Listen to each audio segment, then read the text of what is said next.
Sabel baru berdiri. Saya Iski Premgoni. Saya Andres Bendisi-Boro. Nah, pada saat ini kami akan mempraktikkan mengenai evaporasi dengan mata kuliah agrohidrologi di bawah naungan dosen Dr. Insinyur Adelaida Lumingkewas, MSI. Check it out. Baik, sekarang kita akan masuk dalam pengertian evaporasi.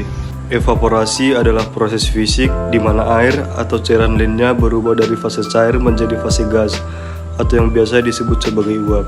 Akibat peningkatan energi, biasanya melalui pemanasan oleh sinar matahari atau sumber panas lainnya. Ya, jadi tujuan terjadinya evaporasi adalah untuk mendukung siklus hidrologi dengan memindahkan air dari permukaan bumi ke atmosfer, membantu pengaturan suhu dengan menyerap panas dari permukaan, dan meningkatkan kelembapan udara yang penting untuk pembentukan awan dan curah hujan.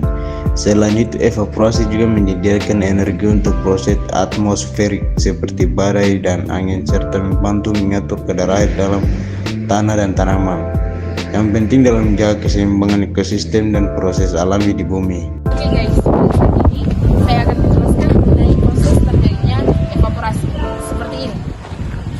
Kalau kita tinggalkan gelas berisi air di dalam ruangan seharian, volume air itu akan berkurang karena air itu menguap, padahal air tersebut tidak mendidih. Buat kalian yang belum pernah coba dan gak percaya, kalian boleh coba sendiri. Apa sih bedanya evaporation atau penguapan dengan boiling atau mendidih? Evaporation itu adalah perubahan liquid menjadi gas yang terjadi pada permukaan liquid tersebut. Sedangkan boiling adalah perubahan liquid menjadi gas yang sangat cepat pada satu temperatur, di mana di temperatur ini tekanan uap pada liquid sama dengan tekanan yang dirasakan liquid dari lingkungan sekitarnya, yang ditandai dengan adanya gelembung-gelembung yang terjadi dalam liquid tersebut. Balik lagi ke soal air menguap. Air itu terdiri dari molekul-molekul H2O yang sangat kecil yang selalu bergerak dalam liquid tersebut. Pergerakan-pergerakan ini akhirnya menghasilkan energi yang cukup untuk air keluar dari liquid menjadi gas. Hal ini juga dipengaruhi oleh temperatur karena semakin tinggi temperatur, semakin cepat pergerakannya sehingga semakin cepat penguapannya.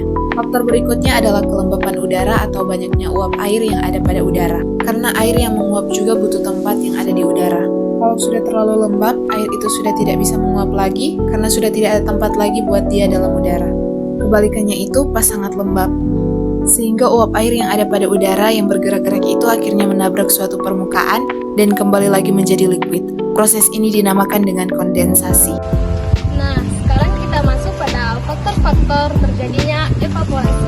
Berikut ini beberapa faktor yang menyebabkan evaporasi, antara lain kecepatan angin.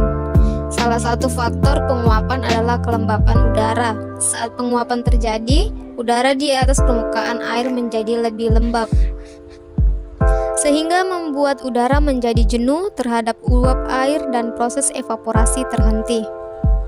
Supaya proses tersebut lanjut, maka lapisan udara yang jenuh diganti dengan kualitas udara yang kering. Hal tersebut memerlukan kecepatan angin untuk prosesnya. Berikut ada kelembapan udara. Proses terjadinya evaporasi ketika terdapat tekanan di lapisan udara sehingga permukaan air lebih rendah dibanding tekanan udara di permukaan air. Perbedaan tekanan udara dapat menyebabkan evaporasi. Uap air akan bergabung dengan udara di atas permukaan air sehingga peristiwa ini membuat udara memiliki kandungan uap air. Berikutnya temperatur. Evaporasi atau penguapan dipengaruhi oleh suhu udara atau temperatur. Semakin tinggi suhu, maka semakin baik pula udara yang dapat menyerap uap air.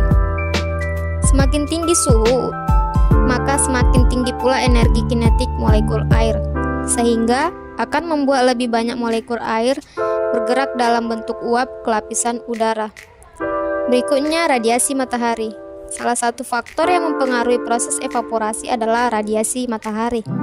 Soalnya, peristiwa perubahan wujud zat sangat memerlukan panas, terutama panas dari sinar matahari. Radiasi matahari dikenal sebagai sumber utama panas, dapat mempengaruhi jumlah penguapan di atas permukaan bumi. Nah, begitulah faktor-faktor yang menyebabkan terjadinya evaporasi. Nah, teman-teman sudah paham kan apa itu evaporasi secara umum? Pada saat ini, kami akan menunjukkan bagaimana sih cara pengerjaan evaporasi dalam bentuk praktikum